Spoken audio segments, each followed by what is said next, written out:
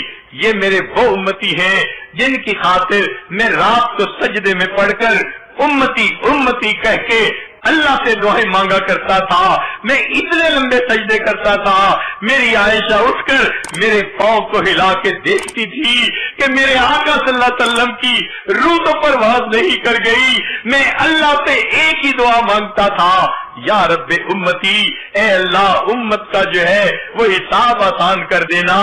میرے اپنی بیٹیوں کے لیے نہ رویا، کبھی میں اپنی زینب کہہ کے نہ رویا، رقیہ کہہ کے نہ رویا، ام کلثوم کہہ کے نہ رویا، میں فاطمہ کہہ کے نہ رویا، اگر میں کبھی رویا اپنی امت کے لیے، یا رب امتی امتی امت کے لیے رویا۔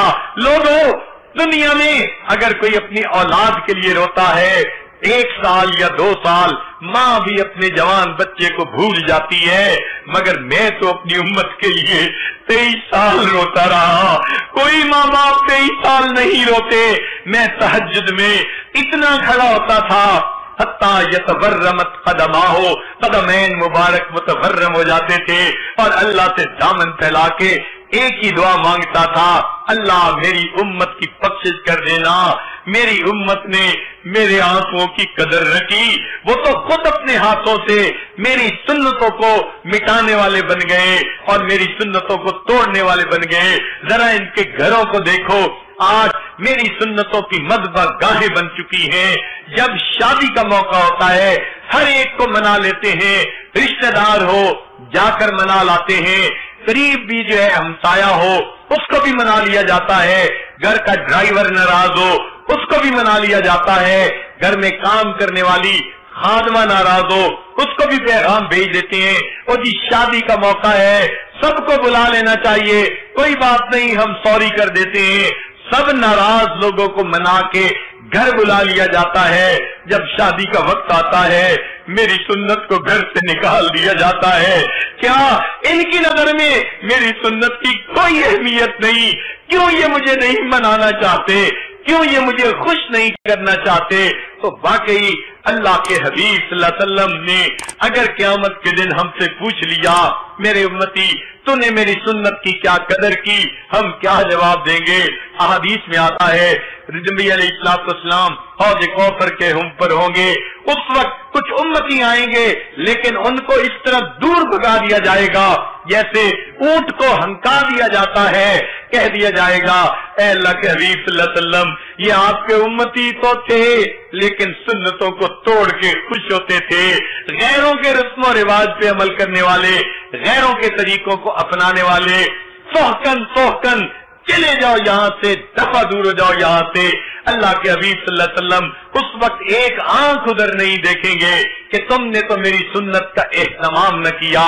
اگر قیامت کے دن ہم نبی علیہ السلام کی بارگاہ میں حاضر ہوئے، اے اللہ کے حبیب صلی اللہ علیہ وسلم ہماری شفاعت کر دیجئے، اور نبی علیہ السلام نے جواب میں اتنا پوچھ لیا کہ بتاؤ تم نے زندگی میں میری سنتوں کو کتنا اپنایا تھا، تو اس وقت ہم کیا جواب دیں گے؟